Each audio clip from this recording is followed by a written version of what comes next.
There you go. Is it recording? I think. Are we recording? Can you see it?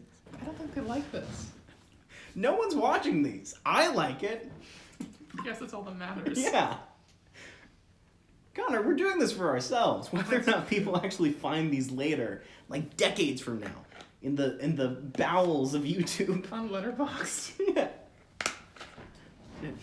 Our sons are watching this. When I finally die and my letterbox is released into the public. Because public domain. Who's the guy in Ready Player One? Who's Mark Rylance's James character? Halliday? Yeah, I'm a Halliday. My archives are released to the public. I left you 3 keys. And at the end of the race, it's just these vlogs about X-Men. No, It's the thing where they quote, like, everything they're quoting these reviews, like, word yeah. by word. That's one of the challenges. He with the said keys. this about Psylocke, and that means that. So Psylocke's in this one? Yeah. Where's Psylocke? She's in the scene at the church where they're debating all these different things about the cure. Where the guy was just like, we need to be organized, and then Magneto's like, fuck them. She's one of the people talking back. She has like online. She has like sort of like chopsticks in her hair and like one purple strand. So you know she's both Asian and Psylocke. Good to know. We're already off to a zany So start. Brett Ratner Ladies and made gentlemen. a racist character choice? Shocking. We'll Chief. get to Brett Ratner. Shocking. Ladies and gentlemen, we've watched X-Men: The Last Stand, Yes, we directed did. by Brett Ratner, from The Year of Our Lord 2006. We did. We did. Connor, what are your thoughts? I'll let you start. It's a perfectly okay movie. I like this movie. It leaves me feeling absolutely nothing. I like this movie. I disagree. I think it's a fun time. Here's the thing. This is the main complaint with the entire trilogy. I feel like no one got their due. Yeah. No, Nobody. this entire we were talking about timeline. Yeah. We were talking about timeline in the beginning of this movie because because X2 is very clearly like a couple months, like Yeah. a month-ish after Yeah. the first X-Men, and the They entire didn't say so. and Cyclops says and a the month. entire course of that movie is like what, 2 weeks? Yeah. And then we were just trying to figure out like how long after X2 this is. Yeah. And I think we settled on a year. See, I don't think it's even a year. I think it's a year. Because, like, certain things have to change. Like, Bobby and Rogue have to get to a certain point where they're allowed to be in, like, the danger room. Kitty Pryde just has to either show up or become Ellen Page, whether She's become Ellen Page. She's in the first one. But, no, they never say that They it's say Kitty. No, they say Kitty, and then we see a girl walk through walls, and then Charles mentions a girl walking through walls in X2, but we never see her. No, I'm pretty sure in X1, the girl walks through the wall, someone says Kitty. No, we see her walk through the walls in one scene, and we hear someone refer to Kitty into another scene. We never know for a fact, canonically, that is Kitty Pryde. Okay. I'm gonna get real pedantic on this episode. I'm not. You're the pedantic one for once. On this episode, I will be the pedantic one. I'll No. let you be the pedantic Yeah. one on any other one. Seriously, when I watched this movie years ago, I remember Ellen Page being such a bigger part of this movie. She's just not. Here's the thing. I agree with you, but that was just because I had a crush on Ellen Page when I was younger. Yeah, I don't. Wait, did you find out was when Juno took place? Was it 2000? It was a year later. Okay, It was 2007. 2007, I was yeah. confused about this. This was like her first big thing. It though. was, yeah. She was Hard Candy before this? I think so. I want to say Hard Candy's like 2005. Yeah. Um. But no, my biggest complaint: no one gets their due. Yeah. I would argue, except Magneto. He barely. I think his arc in this movie is pretty good. What's his arc in this movie? His arc, The Follies of War. I don't know. I don't think there's an arc. He learns a lesson. I think he's like, I'm Magneto. Don't like Cure. Bad. That's the movie. Yeah. That's the movie. Yeah. That's him in the previous two. Well, what? I don't know. Here's the thing. Magneto's thing is, like, obviously with him being a survivor of the Holocaust. Yeah. He feels like against mutants is another Holocaust, because it very much is. And now it's something you can't control. They're forcing you to change that part of yourself. Yes. That's cool. That all makes sense and part of Magneto's whole thing. Yes. I feel like this is just the same old thing, but now the Cure storyline is introduced. I disagree. Well, here's the thing. I feel like, is it a retrend on basically everything that he did in the first 2 movies? Yeah. Yes. He doesn't really have an arc in the first 2 movies, though. He solely exists as a as a villain, as a resistance point between philosophies of him and Charles, yes. which have always been the dynamic of those two characters. Yeah. I feel, excuse me, I just burped. I feel like his arc in this movie, because his first response about when learning about the cure is to take militant action. Yeah. Because his entire life, being a Holocaust survivor, he says, what's the line? Exterminations are never told; they just happen. Yes. Something along those I know lines. what you're talking about. Yes. So they're never voluntary. They just happen. They just happen. Yeah. So his first response is to take militant action the way that he expects the government to take militant action. Yeah. And it is in that him inciting violence that violence is then brought upon him. Yeah. I do think his arc is basically about the follies of war. Yeah. About taking... This is getting into some messy territory, but like essentially Charles Xavier and Magneto existing as a very broad strokes MLK and Malcolm X That's parallel. since what they were from the beginning, though. Yes. That's why yes. they were created in the 60s Yeah. in the first place. Of course, that is a very black and white interpretation of Malcolm Yes. X. No pun intended. Yes. Malcolm X was a far more complicated figure. You're than allowed that to in make real that life. comparison. That's the original thing they were designed to be in the first place. Yes. Yeah, I I think that's his arc. And then his downfall, especially because like in this movie, even more so than X2, really establishes the love-hate relationship that he has with Charles. Yeah. That he where Pyro says some pithy comment. He's like, Charles Most mutants you'll ever know. Than you'll ever Which than I you like. will Oh, I ever need to put know. this in the fridge. I like the interpersonal stuff between with him and Charles. I've always liked that. That's always been the strength of the franchise. And in the first scene where they basically imply that he helped establish the Xavier School. Yeah. Which, I mean, directly goes against the prequel stuff, but obviously the prequel stuff had not been introduced yet. Also, by the time Days of Future Past comes around, It doesn't matter anyway. Retcon most of everything. Yeah. Um, I love the interpersonal stuff with him and Charles. I always have. And then stuff with interaction with Mystique, too, where it's like a shame she used to be so beautiful. yeah, referring to her reskin, or just the fact that she was openly mutant, and she was comfortable with her mutantness. Yeah. To kind of build on Nobody Gets Their Due, I think that comes down to them trying to compress like 15, 20 years of X-Men history into not only 3 movies, but into like a time span of like a year and a half. I'm about to like do something I very seldom do is compliment the MCU, which go ahead. I think they handle that issue very well in the majority of their stuff. I've never felt even like in Avengers that no character gets their due.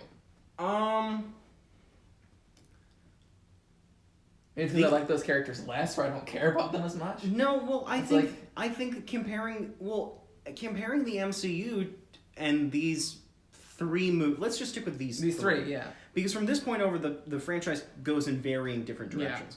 Yeah. We can view these as one whole trilogy, though. Yeah. Comparing these to the MCU is a little unfair, because the MCU has broader intentions. Yes. We are not just making one franchise. We are creating a series of interconnecting franchises. So you have that. Also, like, by the time we get to Avengers, we have had 5 movies. That's true. And we're like, each of these characters got their own movie where we got to delve into their things. Yes. Whereas the X-Men, A, they only have these 3, and B, they have to share this space. We don't have just a Wolverine movie. That's true. Yet. Tomorrow we will. Tomorrow we will. And things like that. And these were not made with the intention of, like, they're ensemble pieces. It's about the team. That's true. I will say, I also never feel like they become a team. No.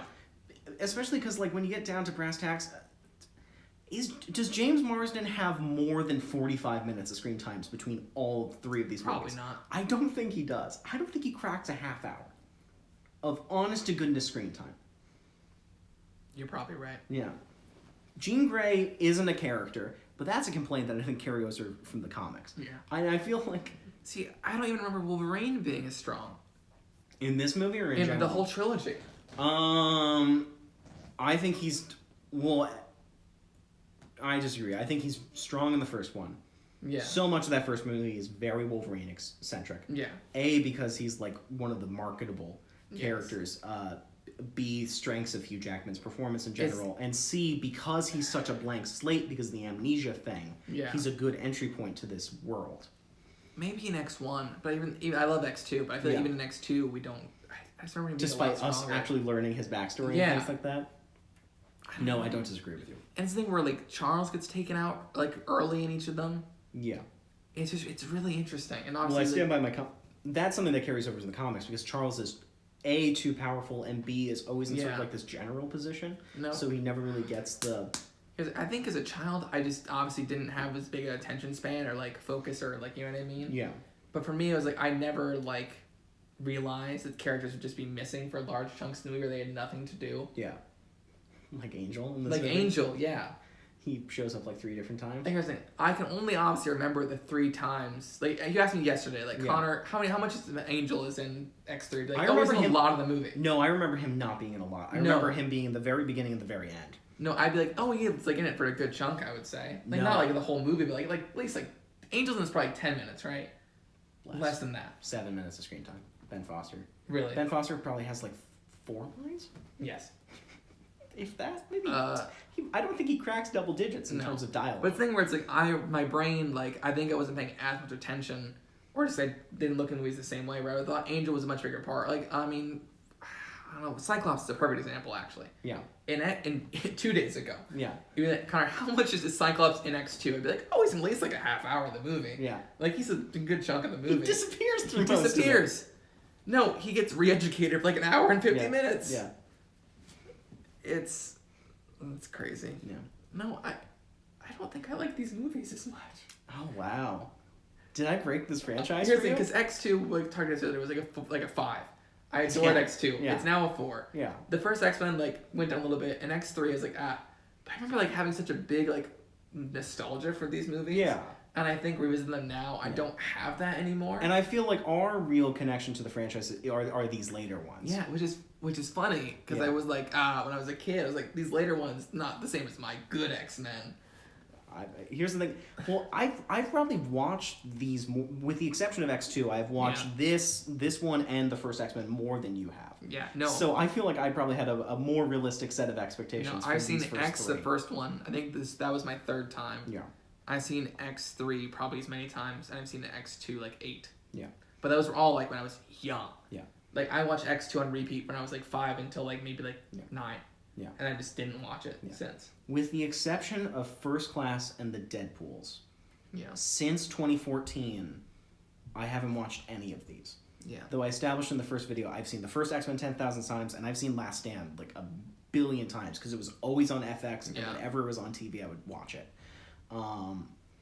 But I haven't watched any of them since 2014, and since 2014, with the exception of First Class, I haven't rewatched any of the ones since theaters. So it'll be interesting. No, like I told you, I'm forward. excited to get to movies I really like. I like these movies. I like X2. I think X2 is still good. The first one's probably my favorite of this trilogy. I'm debating whether or not I like this one more than X2. I'm gonna say caveat. I don't get it. X2 is the better movie. Yes. I think I have more fun with Last Stand. No, I have so much fun with X2.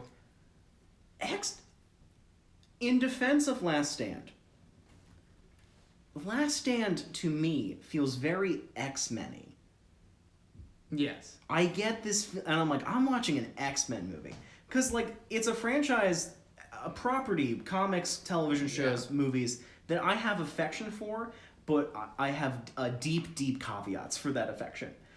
In that it's very soap opera-y, and this movie is very soap opera-y. It paints its emotions with extremely broad strokes. It does, yeah. The whole ending with him climbing up the mountain and him dissolving and healing at the same time and saying, I did it for you, I love you, etc., etc. No, would you die for them? No, I'll die for you. I love you. Save me. Yeah, I don't like Wolverine and Jean. I feel nothing. No, it's dumb. It's really dumb. They have no Same chemistry. thing with, here's the thing. Rogue says she does it for her. The cure thing. Speaking of, like, I'll die for you, but she doesn't die, obviously. Mm-hmm. But it's like, the movie paints it very clear, like, this is about Iceman. right? Oh, when you said Rogue, I thought Mystique for some reason. Yeah. Rogue. Like, this is about yes. Iceman. We had this conversation during the movie. Do I think it's shitty that they did this to Rogue? Yeah. Yes. Where is it? Has Rogue not had much to do since the first movie? No. Yes. Because the trilogy tells you it's about her. Yes. But this movie tells you it's about Iceman. Yes, I agree. I will agree to that caveat. But if you put it in the context of this series as a 3, like this is something she's been struggling with since the first one. Yes, it is. Do I think that resolution is dumb and unsatisfying? Yes. Yeah. Do I feel like it's invalid towards that character? Not entirely. No. It's like a half disservice. No, it's a disservice, but it's... Well, not disservice. It's like a half betrayal, I should say. It's something she would have done. Yes. It's just a bummer that you gave her main motivator in this one to be about a boy. Yeah. And Wolverine even says as much. Yeah. Where he's like, this isn't about that boy, is it? Yeah. Which, I mean, it technically was always about a boy. Mm-hmm. Because, like she says in the first one, I can't even kiss my boyfriend without killing him. Well, yeah, but you could make the statement that her focusing on a boyfriend is just... It's an extension of a much larger issue. Everyone. I can't have any actual, literal, physical human connection with people. Yeah. Especially the people that I care about most, like a significant other. Yeah. I will say nothing about Rogue in this. It's very tiny, but I like the way we see her use her powers in these movies. Mm-hmm. Like in the Danger Room sequence, you see her like touch Colossus, and she turns to metal very briefly. And then he's like out of breath. Yeah. Yeah. Which is really cool. I like how they show that. Yeah. Kitty, same thing. I like that you see Kitty use her powers. Yeah, Kitty stuff's cool in this. Really cool. She's not a character. She's not a character, no. Speaking of people who don't have arcs, Kitty Pryde. No, didn't know that. But granted, there's so many characters. You can't give everyone an arc. I was saying, you don't have to give them an arc. But like you can give them something to anything to do besides sort of cannon fodder to exist in battles and moody Kitty gets the ice skate. Philosophical debates. Oh, it's a cute moment. Yeah. I like she said she missed the first snow of the year at her home. There's snow in New York. Is Kitty Pryde from New York? Well, no, we don't say, but she says she's bummed she missed the first snow, inferring that where she is now it is not snow. It snows in New York. It might snow early. Like she might be from Wisconsin, maybe, or something like that. I don't know. I much feel like about Kitty Pryde's from the Midwest. Let me actually find that out. Okay, well you look that up. This movie has way more dialogue than the first two, and because is this Kinberg's first X-Men? Let me find out where Kitty Pryde lives first. Okay. Anyway. Kitty Pryde, hometown. While you're looking that up, she's from Illinois. She's from Illinois? Yeah. Okay. So it probably snows in Illinois before New York. Probably. It gets fucking cold in Chicago. Yeah, let me see where Simon Kinberg. It's really interesting to me that Kinberg has now done the Dark Phoenix saga twice. Because he is the writer-director of X-Men Dark Phoenix. Or just Dark Phoenix. From the year of our Lord 2019, the conclusion of our search that we'll probably get to in 9 billion years from now, at the rate we're going. Is he a producer in The Martian? That's the first one he wrote. Yeah. So this was his first X-Men. And things I know from Simon Kinberg from interviews and things is that he grew up reading the Claremont era of X-Men's. What are you interesting? I didn't realize he didn't work on First Class at all. He might have produced it. He didn't write it. Matthew Vaughn wrote it. Oh yeah, that makes sense. It's a good script. Yeah, check that he produced it though. Kinberg is not a terrible writer. He's a very functional writer. He produced it. Yeah. And this movie really reminds me of the Claremont era of X-Men, because the Claremont era of X-Men it's just so much talking.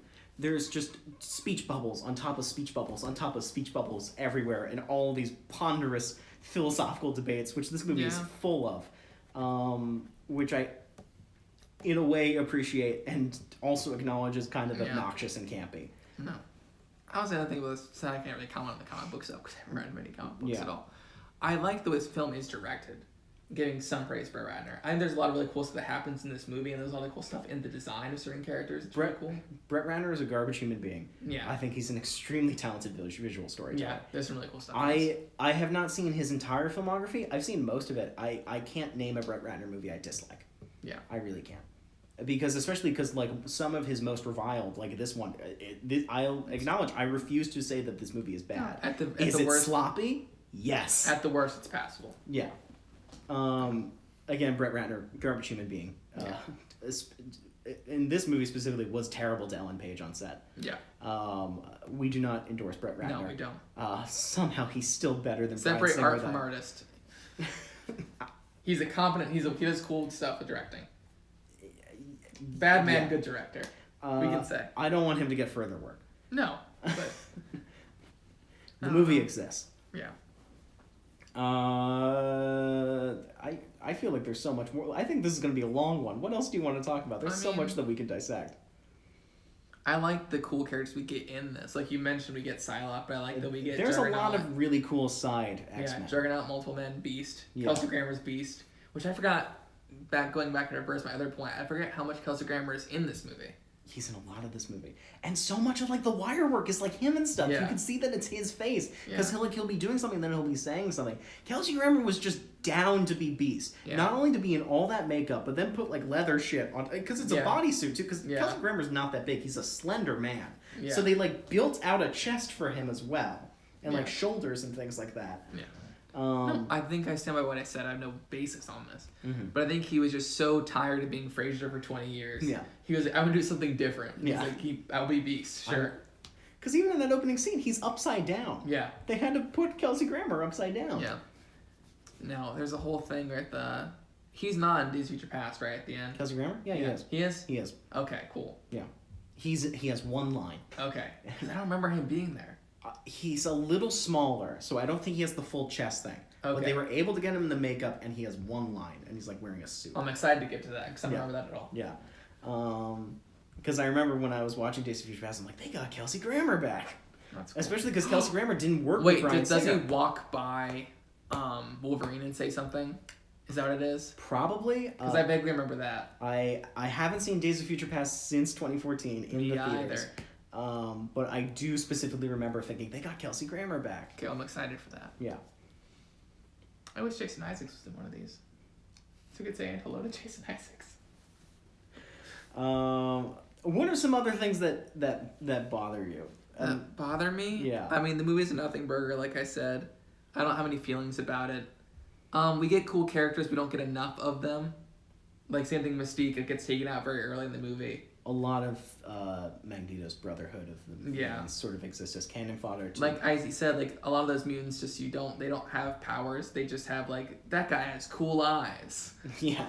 Like he just runs towards Kitty and just like screams at her and is like, cool, his eyes were white. Maybe, things like that. Maybe he would have done a thing, but Kitty got around him too quickly. No, that man was just running. He just could see in the dark or something. Yeah, I mean, I like Multiple Man. Multiple Man's Mick cool. Steamy's Multiple Man. I forgot that he had his logo. Logo on the shirt. Yeah. Vinnie Jones. I like Vinnie Jones as an actor. I don't like Vinnie Jones as Juggernaut that much. I think it's fun.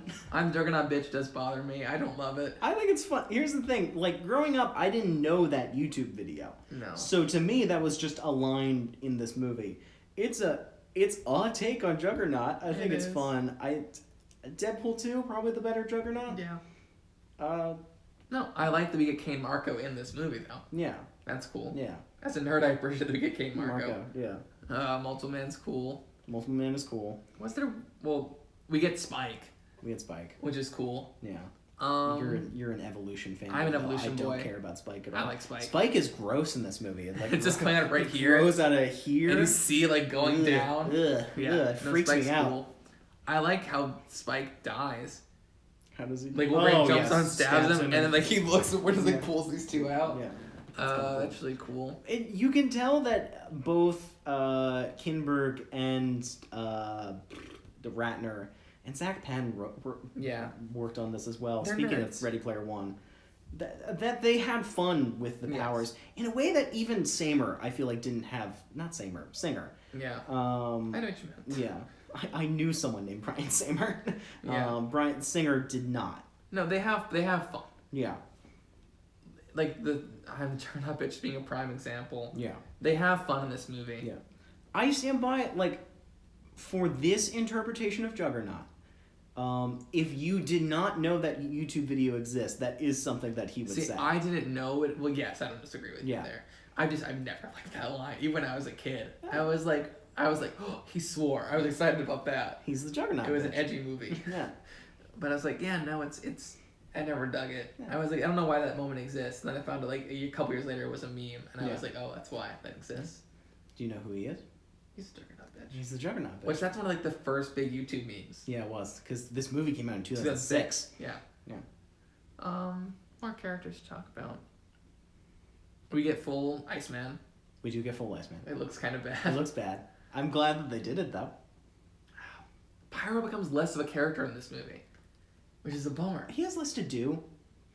Yeah, he's now a Brotherhood of the... Well, here's the thing, because Pyro's arc in X2 was going from the side of Xavier to accepting temptation and like his sort of more... Yes. Which, where he is the natural, like, end to that arc where he would be. Yeah. But he just becomes, like, less of a character. I would say he's as much of a character as Sabretooth, Toad, and Mystique were. Yeah, it's true. No, Mystique, I would argue, is more. Mystique, I would argue, is more, especially in this one. Yeah, this one next to. But I would say he's as much of a character as Sabretooth and Toad, and I was fine with them as well. Do we see Toad again in this one? That part of the beginning of the church, you see, like, a guy who's green that looked like Ray Park, who was, like, hanging on the ceiling. See, for a second, I thought that was also Nightcrawler, but that doesn't make sense. It's not Nightcrawler. I think it's Toad. I have a weird thing where I thought I saw Toad in X2. I think our assumption is that Toad is dead at the end of... Because it's struck by lightning? Yeah, but the same thing that happens to everyone else. Yeah. I don't know. It looks like Toad to me. I don't know. It was another green... He died. Wolverine killed him, I think. He died. Okay. He died. He's dead. He gets reincarnated as Leaf Schreiber. Yeah, he becomes Leaf Schreiber. And goes back in time. Trying to think of their characters. I like to think that's what happens to us all. We all just get reincarnated as Leaf Schreiber. Oh, dude, Leaf Schreiber is a letterbox thing for me, guys, where you're watching this. Probably. Leo Schreiber is kind of my highest rated actor on Letterboxd. Are about to watch X-Pedition Wolverine. He's about to get lower. Because of Spider-Verse? Well, Spider-Verse, Creed, Isle of Dogs. Who's he in Creed? He's the radio announcer guy. During the documentary about the guy, the British guy. Yes, that's right.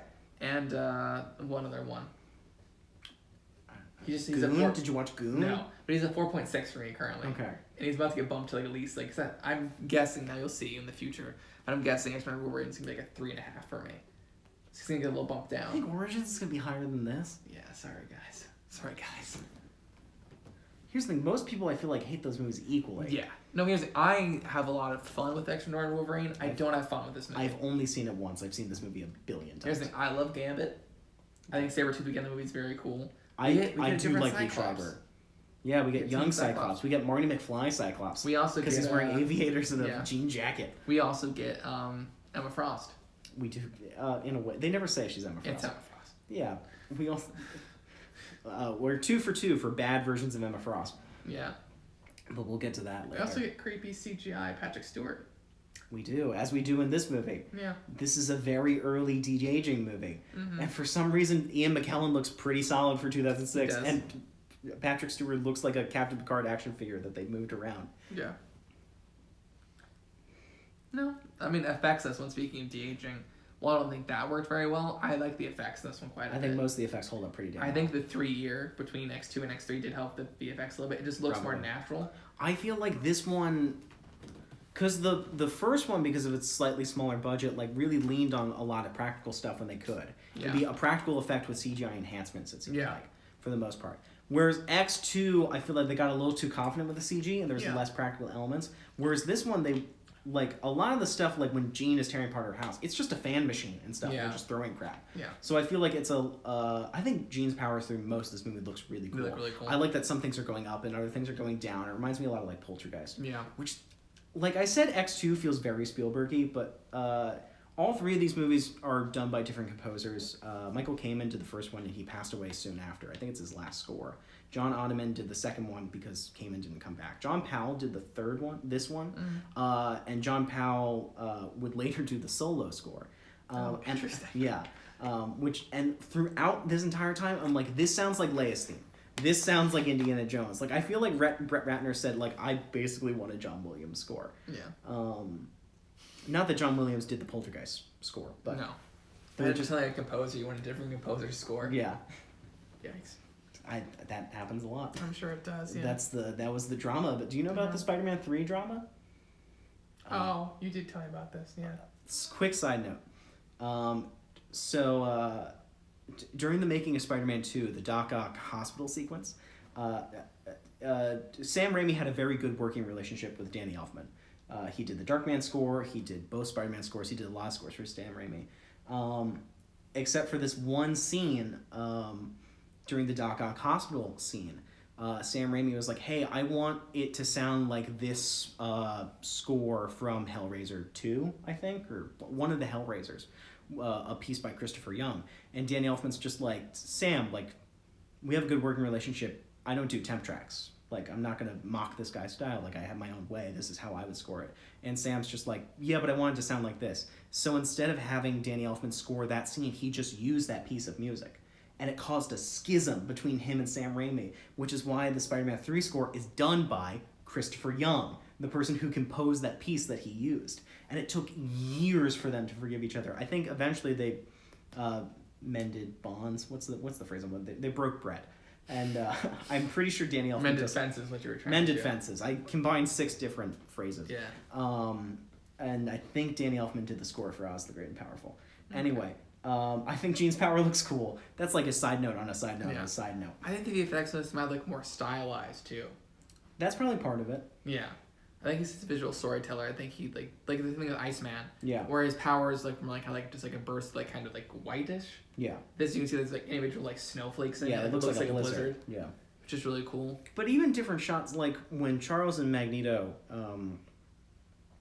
enter Jean's house in present day. Yeah. There's a shot where you see Magneto open the door and then Charles comes through and then you realize it's framed on a mirror that's next to the door. It's not the reverse. And then the way it pans then into the room that Jean's in. And I think there are little moments like that I think work. Yeah.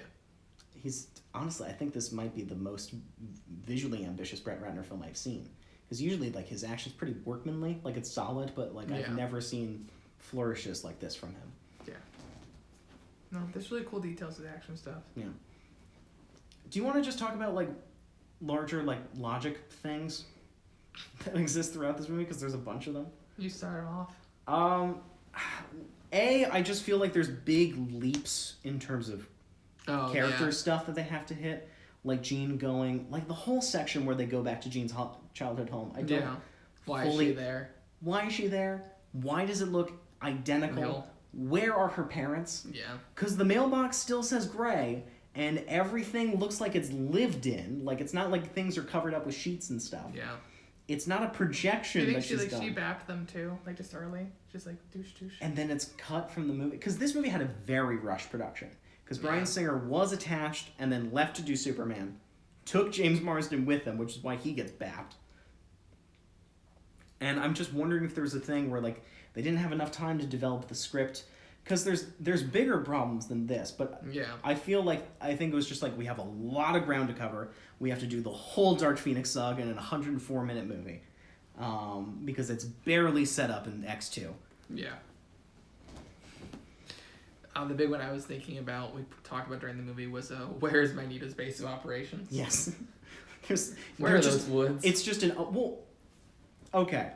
It is the California redwoods. You cannot tell me it is not the California. Those are redwood trees. Okay. So which makes sense because they're planning on attacking San Francisco. Yes. Xavier's mansion is in New York City. Yeah. Not New York City.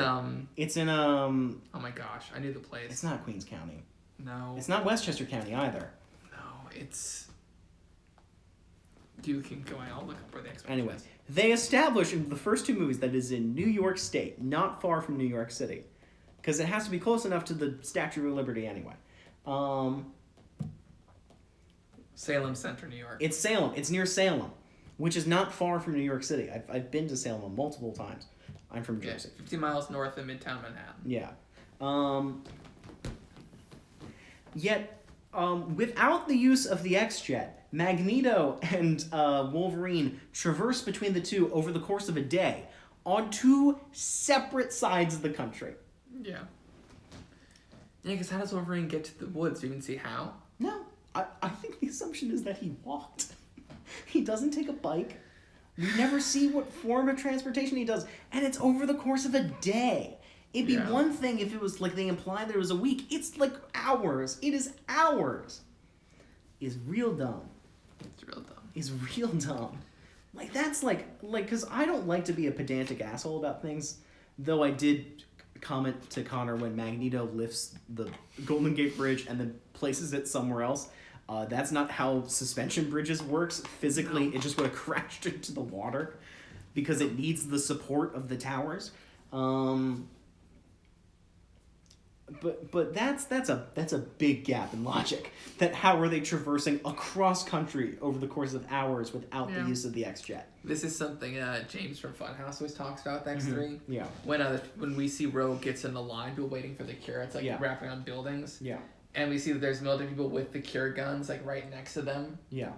James is like, why don't they just like cause a scene so they get shot with the cure guns instead of waiting in line? Well, because if you're going there voluntarily... Yeah, no, I don't agree with that point. I just think it's something that they bring up a lot. Is it? Yeah. Because honestly, like, you get in trouble. Yeah. You get, like, arrested and you wouldn't have your power. Those cure guns are not intended for people volunteering for the cure. Yeah. It's for the domestic terrorist group that has now risen up. Yes. Because when Rogue is going in line to get the cure, it's after Pyro attacks the cure center. Yes. That's why they're out there with the cure guns in the first place. But that's James's thing is like, and like, why doesn't she just like cause a scene so she gets shot with the cure gun and she like doesn't? Because she's going there with peaceful intentions. Yes, she is. Oh god. I don't agree with that. It's just a note I've heard through years of watching Funhouse content. Do we want to talk about Angel? Yeah, we can talk about Angel. There's not much to talk about with Angel. There's not much to talk about. Angel's cool. Angel's cool. Angel's a cool character. Great opening scene with him. Yes. One of those things where I refuse to call Brett Ratner a bad filmmaker because that scene has always stuck. That scene's great. When you say X-Men: The Last Stand, I think that scene. Yeah. The lemon grater. Like the straight razor. It's like the nasty things. This whole like little drawer full of nasty things. Poor 12-year-old boy. Yeah. No. And then Ben Foster. Yeah, Ben becomes Foster. a rockin' twink. Yeah. With angel wings. Oh, I love shirtless in blue jeans. It's the same thing the Game of Thrones cut like thing. an Adonis. Or people made fun of that guy on Twitter for saying this shot we taught in film schools where it's Emilia Clarke with the dragon wings behind her. Yeah. That shot, it's a very basic, like, FilmicPro shot. Yeah. But it's a shot of, like, his wings on unfurl, and it's so cool. And he looks like the side of a van. Yeah, it's really rad, though. I like how ridiculous his wings are. Yeah, they're huge. And I love that they look like dove wings. Like, they're the purest white. Yeah, he's Angel. Yeah. No, I like that. I wish we had... He's not even in the final fight at the end, is he? He picks up his dad. His dad gets dropped by those Spike Dude, Arclight, and Zoom Zoom Girl. I like that Arclight gets a name. Yeah. Arclight has a cool... Arclight looked badass. She did. That's what I'm talking... Like, are they characters? No. Do they have a lot of fun with what I like that Spike Boy, like, hugs the scientist, like, and just, like, it's so cool. They I wish his spikes were bigger so I was, like, more dramatic. I like that they're kind of just... He just looks like a puffer fish. I don't think, like, that wouldn't kill you. It's a PG-13. They can't get too... You know what I mean? It's a PG-13. Because no, it doesn't have to be graphic. No, it doesn't, like, because here's the thing. Because it would, like, hit her jugular and stuff. So, like, that would kill her. She immediately dies. It's like a thing where she's, like, gets, like, and then she, like, falls back. You just see her drop to the ground. Yeah. She could have bled out later. I'm not saying we could, like, get a shot of her back with spikes coming out of it. I'm just saying, like, maybe, like, have his spikes be bigger in the movie and not just on his face. I think it's fine. I like that he looks like a pufferfish and not a porcupine. Yeah, it's true. That's my stance. I like Fast Girl, who can also sense that they're mutants. Zoom Zoom Tracker Girl. I like that we get Mirage. Speaking of mutants, Mirage is cool. Oh, Mirage does nothing though besides sneak up on him. Absolutely nothing. Yeah. They're in just one shot. Yeah. And I was like, I like that Mirage is there though. Yeah. I think that's cool. Yeah. I kind of wish we could see Angel like actually in the fight. Yeah, he's a peaceful boy. He's a peaceful boy. He's a pacifist. Yeah, Warren Worthington III. He's a whole pacifist boy. No, the thing I said to you when you first saw Angel flying, I was like, I hope we get Angel in the MCU X-Men. I hope he's cool actually a character. Yeah. Because we get Angel in Apocalypse. Yeah. But he's not a character again. But he's also not... He's not wearing... He's Warren Worthington the third. Well, here's the thing. He is in name only. Like, everything that, like, is associated with Warren Worthington the third is, like... Yeah. Because, like, him being, like, this little rich kid, like, is from the comics. Like, he comes from money. Yeah. That's why he's Warren Worthington the the third, the whitest name on the face of the earth. Yeah. Because what is his backstory in Apocalypse? I mean, we'll find out in a couple days, but... he's in Fight Club. And That's then right, Nightcrawler, like, messes up his wings. Yeah. And he's like, I can't fly, I'm gonna drink booze in my attic. Yeah. And then Apocalypse is like, you want to be a horseman? And he's like, sick. Can I fly again? He's like, you'll have metal wings. That should not work. Yeah. And he's like, sick. They look cool, though. They do look cool. Yeah. He's Archangel, technically. He is Archangel, yeah. No, yeah, there's a scene where he's just, like, drinking booze in a church. Yeah. And there's a lot of churches in X-Men movies. There's a lot of Catholic stuff in the X-Men movies. You can probably thank Claremont for that. Yeah. Because Stan Lee is not putting that into comics. No, I'm excited we're getting to the point where we're going to see repeats of characters now. Different versions, different interpretations. Starting with Origins, we're going to get a new Cyclops. Yeah. We're going to get a new Sabretooth. Yep. We'll get a first new Striker. New Striker. New Striker. We're starting to see the thing X-Men is kind of famous for now, which is continuity schmontinuity. We're just going to see people who just existed in previous movies here for no reason. Yeah. And we're going to get new Moira come First Class. And we're going to get new Trask come Days of Past. No, not Days of First Class. She's in First Class. No, I said, new Trask. Yeah. We'll get Days of Past. Olivia Williamson, who's like a very well respected actress who has like worked and been in big things. She's in The Sixth Sense and Rushmore and uncredited in this, has like 2 scenes. Yeah. 3, and the one she does not speak in. Friends with Brett Ratner or something? Have they worked together before? No, I think the idea was like, hey, if this movie does well, we'll make X-Men 4 and your character will be bigger. Yeah. And then that didn't happen. Didn't happen, no. No, this movie made money, but it was not well received, and they're like, screw it, we're starting over with just Wolverine. Mm-hmm. Because we don't know how longer we can get Hugh Jackman in these. Yeah. I'm excited for all Hugh all the time. Yeah, we're gonna get a lot. Yeah. Yeah, we're gonna get a lot. And then we'll get almost none of him in First Class. Yeah. And then we'll get a lot more Hugh. And then a lot less Hugh. And then no, we're gonna get all Hugh, almost no Hugh. All Hugh again, a lot of Hugh. No Hugh. No Hugh. A one scene Hugh. One scene of Hugh, and then all of Hugh. And then we're done with Hugh. Hugh no more. Hugh no more. No, because I love his cameo in First Class. Yeah, it's great. It's one line. I like that they deliver, like, they can now say the fuck word in each of them. Which is nice. I mean, technically they were allowed to in these. Well, I know, but they do. When I say they can, I mean yeah. they're like, Fox is saying you can. Yeah. Because Wolverine says it once, and then we get a great one from James McAvoy in response to Wolverine. Yeah. And then an Apocalypse. Oh, it's Magneto in Apocalypse. Yeah. And the fourth one is Cyclops. I forgot. Oh, Cyclops is so weird. It does not fit because Cyclops sucks and Ty Sheridan doesn't deliver it well. No, it does not. Should have been Magneto. I forgot about the fucking in Dark Phoenix. Oh, what is it like? Step the fuck away from her right now? I think it's I'll fucking kill you. Yeah. It's like, oh, if you hurt her, I'll fucking kill you. Oh god. No, I'm really excited to get to the Mangolds and the prequel series. This is where I get really excited. We're done with our first of 3 trilogies, well, quadrilogy for one. But yeah, I mean technically the Wolverine ones is a loose one. A very loose trilogy, yeah. Yeah, only connected by the central character. Yeah. Like even the 2 Mangolds don't really fit together. No. Which I kind of appreciate actually. I like that he had a very individual take for both of them. Yeah. I'm really excited to revisit both those movies. Yeah, we need to start watching more than one a night and not 2 of them. There's one day where we're gonna have to watch like 4 of them. Yeah. Because we're halfway through spring break. Yeah. And we've done 3 out of the 10. Yes, we're 30% when we're 50% done. That's not terrible. It's not terrible. When There's you gonna think be. About it. It has to be like a day where we have to watch at least 4, or there has to be at least 2 days where we watch 2. Yeah. Well, we're not probably going to watch 1 tomorrow, unless that's too much detail for this video. Never mind. Yeah. But yeah, we'll talk about this later. Yeah. We've gone really long. Is there anything else you want to cover? This is the longest one, but like 14 minutes. I don't know, but like we've probably doubled the first video. I'm excited for greener pastures ahead. I don't think these movies are bad. No, here's the thing. No, I like all three of these movies. I do too. Yeah. I just don't like X3.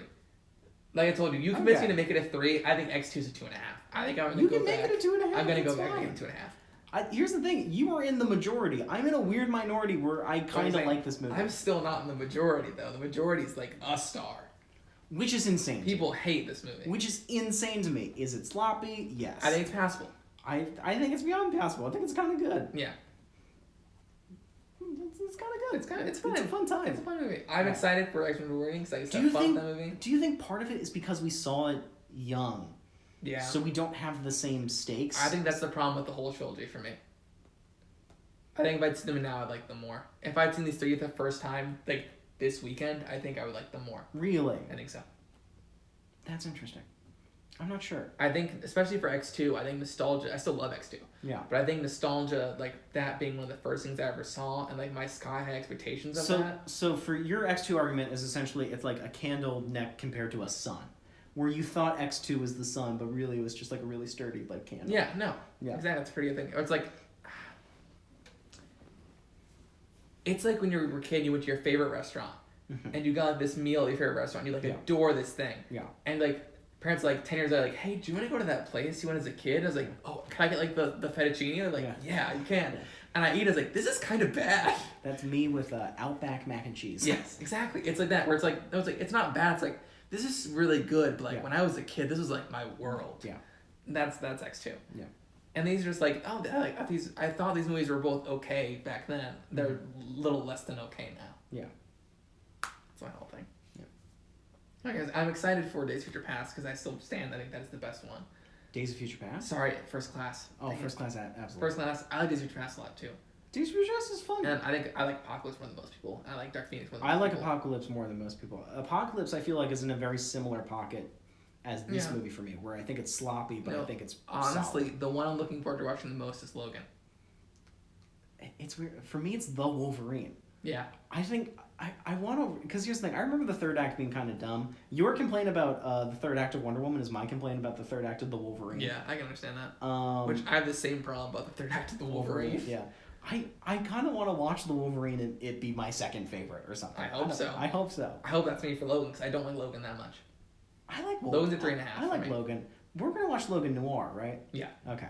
No, I said to my girlfriend at the time, we saw Beauty and the Beast. We saw Logan then Beauty and the Beast. And I turned and said, I think Beauty and the Beast will be better than Logan. And she looked at me and said, you're fucking dumb. And I was like, okay. What a weird. That's a strange double feature. Yeah. Did they open the same weekend? Logan came out the week before, I think. That makes sense. No, I saw Logan opening weekend. I remember.